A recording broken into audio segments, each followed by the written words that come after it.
আর তুই আমি আল্লাহ তাআলার পাগল না হইয়া তুই দুনিয়ার পাগল হয়েছিস। বান্দা যা দুনিয়াতে যা ভোগ করার ভোগ করে নে, কবরে আর তুই নাজাত পাবি না। যারা দুনিয়াতেই সবকিছু পেয়ে যায় তাদেরকে আল্লাহ তাআলা হাসরের ময়দানে কিচ্ছু দেয় না, কিচ্ছু দেয় না, আযাব দেয়, আযাব দেয়। ওই কবরে আমরা সবাই গিয়ে শান্তিতে বসবাস করতে চাই কি চাই না? আরে বাবা, আমার আপনার লাশটাকে যখন আমরা ইন্তিকাল করব, আমার আপনার লাশটাকে মসজিদের আঙ্গিনায় নিয়ে যাওয়া হবে।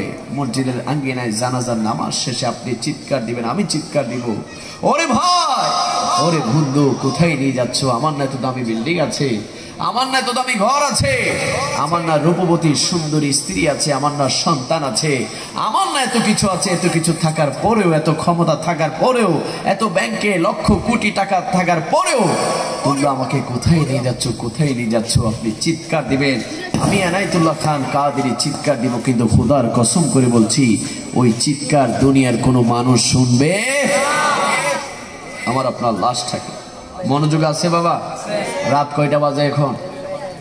কিন্তু কবরের কথা শোনার পর আর একটা মাথায় আসতেছে যাদের এখনো মনে হচ্ছে যে রাত 1টা বাজে গেছে, 1:30 বাজে যাচ্ছে, বুঝবেন ইমান দুর্বল হয়ে গেছে। ইমান কি হয়ে গিয়েছে? আর যারা এখনো মাথায় আসছে যে না হুজুর যা বলছে তা তো সত্য, সামনে তো আমাদের মৃত্যু, আমরা মনে করি সামনে আমাদের বিয়ে, সামনে আমাদের কি বিয়ে, বিয়ের আগে মৃত্যু হইতে পারে না? পারে কি পারে না?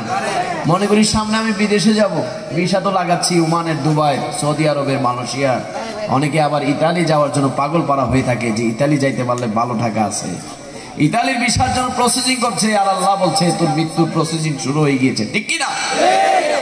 আপনি ভিসা লাগানোর জন্য দালালের পিছনে ঘুরছে, 1 লাখের জায়গায় 2 লাখ দিচ্ছেন, 3 লাখের জায়গায় 4 লাখ দিচ্ছেন, 5 লাখ দিচ্ছেন।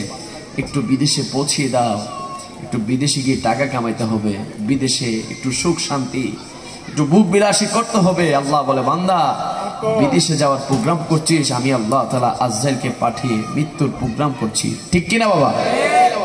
আছে কবরের কথা মনে হয়, মৃত্যুর কথা যুবকদের মাথায় আসে। তাহলে যাদের যুবকদের মাথায় মৃত্যুর কথা আসে, আজকে শুধু আমি যুবকদেরকে নিয়ে ওয়াজ করব। মুরব্বী বাবারা যুবকদেরকে নিয়ে ওয়াজ করলে আপনারা কি কষ্ট পাবেন? অনেক বক্তাই তো আনেন আপনারা, অধিকাংশ মনে এখানে কুমিল্লা ব্রাহ্মণবাড়িয়ার মানুষ, আসি মাত্র টান মারে, এক জিকির দেয়, একবারে লুঙ্গি টুঙ্গি গরম করে ফেলে, ঠিক নেই বাবা? আমাদের দেশে তো এখন বাহারি রকমের জিকির বাইরেছে। ওই দিন আগে দেখলাম এক বক্তা হিম হে হিম হে হিম হে করছে, ঠিক কিনা? এটা কি কোনো জিকির হইতে পারে? লা ইলাহা ইল্লাল্লাহ, কত সুন্দর জিকির, লা ইলাহা ইল্লাল্লাহ মুহাম্মাদুর রাসূলুল্লাহ, আল্লাহু আকবার, আল্লাহু আলহামদুলিল্লাহ, সুবহানাল্লাহ, এইভাবে জিকির করবেন। হ্যাঁ, জিকিরের সময় তাল আনবেন, কিন্তু হুশ হারানো যাবে না। অনেক সময় আমরা জিকিরকে মশকারি মানিয়ে ফেলছি।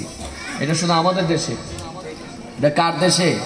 আমাদের দেশে, আর কোনো দেশে নাই। আরো অনেক মুসলিম কান্ট্রি আছে না, সেখানে হুজুর আছে না, তারা কি এরকম করে? এরকম করে না বাবা। তারা সুন্দরভাবে আল্লাহকে খুশি করার জন্য, আল্লাহকে রাজি করার জন্য তারা সুন্দরভাবে ধ্যান নিয়ে আল্লাহর প্রেমে তারা মাথা দুলিয়ে দুলিয়ে আস্তে দিলে তারা জিকির করে। ওই জিকিরের মধ্যে মজা আছে না নাই? সুতরাং জিকিরকে কি মশকারি করা যাবে? তো আপনাদের ব্রাহ্মণবাড়িয়া কুমিল্লার মধ্যে এটা বেশি হয়ে থাকে, ঠিক আছে? আমি ভুল বলেছি? আবার নিয়ে গরম হয়ে যাবেন, ব্রাহ্মণবাড়িয়ার দিকে আঙ্গুল দিতেছে, আঙ্গুলটা ভাঙিয়ে নামাইছি, বলবেন না বাবা। ব্রাহ্মণবাড়িয়ারে কিন্তু আমি ভয় পাই, ব্রাহ্মণবাড়িয়ার ছেলেদের মায়াও বেশি, রাগও বেশি, ঠিক কিনা? কলিজা কাটি খাওয়াই দিবে, আবার পাও কাটি ফেলবে, ঠিক কিনা? কলিজা খাওয়াই দিবে কাকে? যে ভালো, আর যে একটু 19-20 করবে ও এতে বলতেছে ফালাই দিব। আমার সামনে বলেছে, যাক ফালাফালি